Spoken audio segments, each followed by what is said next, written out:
All right, so story time on how this artist ghosted me when I wanted to drop a song with him. So back in college, there was this one artist that became a frequent client of mine. The reason we started working together, I reached out to him through some mutuals that we had, and I'm like, "Hey, I've heard your work. Here's some beats I think you might go crazy on. Hit me back if you're interested." And so he did hit me back, and he was interested in a couple of beats. I believe there was like two or three beats that he recorded songs to of mine. And so this was like during a transitional period. I was moving back to college from my hometown. So I was home for a little bit during the pandemic, and then I moved back to college. And so when I moved back, we were finally able to lock in and get some recordings done. And so we made a lot of different songs. He booked a few sessions. He was there for a lot of hours. We had a lot of fun together. He was a nice, cool, consistent client. I was always paid by him, so I have nothing bad to say about him. Shout out to him for that. I like consistent clients who we have a good relationship of working well together. Our work ethics matched each other. He was able to take feedback really well, and he was able to give me pointers and stuff like this. Try doing this, try to do that. I love being able to actually go back and forth with people and be creative together, and not just them tell me what to do or me telling them what to do. Like, we were able to go back and forth and really create and have a creative relationship in that type of aspect. And so, yeah, again, he recorded to a couple of my beats. He recorded to a couple of his own beats that he had from YouTube or whatever, and then his friends as well. He introduced me to some of his rapper friends too, and they would come through when they had the time or the money, and it was cool. We would just be vibing and chilling and recording. And so again, he did record to a couple of my beats, and the songs that he recorded were amazing songs. Again, he was such a very talented artist. He would come in with his paper and his pencil and literally have his lyrics written down ready to record. As soon as they pull up, he was like, "All right, Nola, I'm ready. I got my lyrics right here. You feel me? Let's go." And I'm like, "All right, bet, come on." And so, yeah, it was just that easy. And one day he came and recorded to a specific beat of mine, WCB freestyle.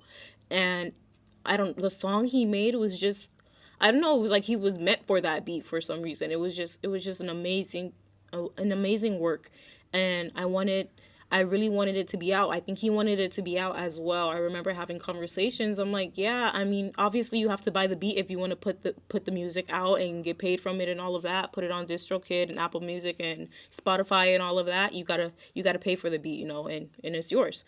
But we never really established him going wanting to go that route. And so, we just kind of left that conversation where it was at. He also recorded to another beat of mine called Cruise, and that was an amazing song as well. And again, we never really established if he would ever drop them or not, because he just never gave me a direct or clear answer in response to that. So eventually, I graduated college and I moved out the city and I came back home and everything. And I hit him up after I was going through my files and stuff, and I'm like, "Damn, this is a really good song. I wonder if he wants to put it out yet." And so I hit him up about it. I'm like, "Hey, like, let's put this song out. I'll drop it under my name, Nolo Nicole featuring you." Because that's the way I release music, kind of like DJ Khaled, how he's the producer and then he features the artist that he has on the beats. That's exactly what I do. So I was like, "Hey, let me put it out, and let's let the people hear it." And so he didn't really give me a clear answer in response to that either. He never said, "Yeah, let's put it out," or "No, I don't really want to." He never shared his thoughts about it with me. I just asked him and never got a clear response back, or any response back, to be honest with you. I didn't hear back from me. He just left me on delivered or seen or whatever it was. And so again, some time moves forward. I'm like, okay, whatever, whatever. And I come across the song again. I'm like, damn, this song is amazing. It just needs a clean mix, which I was offering to do. I'm like, I hit him up again. I hope you're doing well. I really want to put this song out. I'll get it mixed and everything, and just let me put it out under my name, and we can have the song out. And again, no response. But it's unfortunate because that was such an amazing artist. I hope he's still doing well. I'm sure he's still around doing his thing back wherever he is. I don't know. But it was just unfortunate that he couldn't communicate with me. And that's one of my biggest pet peeves when it comes to working with artists and just other creatives in general. Communication. Communication will kill a lot of relationships. And it's unfortunate because it doesn't have to. He could have simply said, "Yeah, let's put it out," or "No, I'm not really feeling it anymore, so I don't want to put this song out. I don't like the song." Anything would have been fine. I just needed an answer.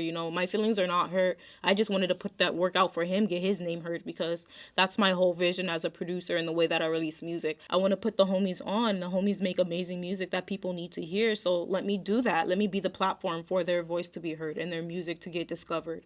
So that was my vision, and he knew that very well. But he just never responded back to me. I'm like, hey, how's it going? I hope you're doing good. He's like, yeah, what's up with you? Da da da da da. I'm like, I'm good, bro. I just want to put this song out. It's really good. It's all on me. You don't have to pay for anything. I'll get it mixed and mastered professionally, because that's not what I do. I just recorded him and put a rough mix on it. But I was willing to spend my own bread to get that song polished up and put out for everyone. But after that, he never replied back to me. So that was so unfortunate that, whatever the reason was, he just never got back to me about putting that song out. So to me, I'm thinking either it was a financial thing. He didn't want to pay to put the song out because he didn't want to pay for the beat to put it out as his own work. He didn't want me to put it out as my own work. And I'm like, that's valid. I can understand that, but it wasn't communicated to me. I have no idea what's his thought process about it. And another thing I'm like, maybe he just wasn't confident. He wasn't confident in the work, although it seemed like it, because we had many discussions about the beat and just our working relationship, and we were like, yeah, we match each other's energy in this type of creative way. We can do a lot of stuff together. But it was, again, nothing was ever communicated with me. So I'm just thinking, I'm like, maybe he just wasn't confident in the song or in himself about putting the song out, or just in general as an artist, or whatever it was. I know he shared a lot of thoughts and feelings about himself as an artist and just the competition in the area with being a rapper in the town that we went to school in and stuff like that. I'm like, yeah, I get it, bro. But, you can't really worry about other people. You just got to do what you feel, and just let people do their own thing. And so I was really, I guess, disheartened by the fact that he never replied, just because I believed in him so much. So I don't think he believed in himself as much as I believed in him. And you can't believe in someone more than they believe in themselves, because they're never going to get anything done. You cannot be the only person pushing someone to do what you see they're capable of doing. If they don't believe they're capable, if they don't think they're capable, they're not going to do anything, they're not capable to themselves. Even, I'm like, I know you're very well and capable. I know this song will get amazing feedback and you'd get a lot of great positivity from it, but some people just can't see that, or they just don't feel it for themselves. So it's impossible for you to do that for them. And so that's kind of my whole mindset about things now with artists. I'm like, I can't believe in an artist more than they believe in themselves, because he's not the first artist that I've communicated with or worked with that they just rely on me so much to give them the confidence they need to do the next thing. It's very draining as a producer or as a friend or creative homie or whatever you want to call yourself. You can't believe in someone more than they believe in themselves, because you're just going to run yourself dry, and then they're never going to really have that true output that they need to have on their own to be able to grow and have that consistent work ethic that you can kind of see in them. So yeah, that was just a little quick story time. It crossed my mind. He is an amazing artist wherever he's at today. I hope he's still doing his thing, still cooking up. I know he's probably gotten 10 times better at his music stuff, because again, this was in like 2022. He was amazing. So I'm sure his skills has grown immensely since then. But shout out to him for always keeping me paid and working and getting my skills up and pushing me to do better and be better as a producer and just a person in general. But that's my story time about how the artist ghosted me when I wanted to put out a song with him. I hope you maybe learned something from this story, or, just enjoyed hearing my experience. But thanks for watching. I'll see y'all next time.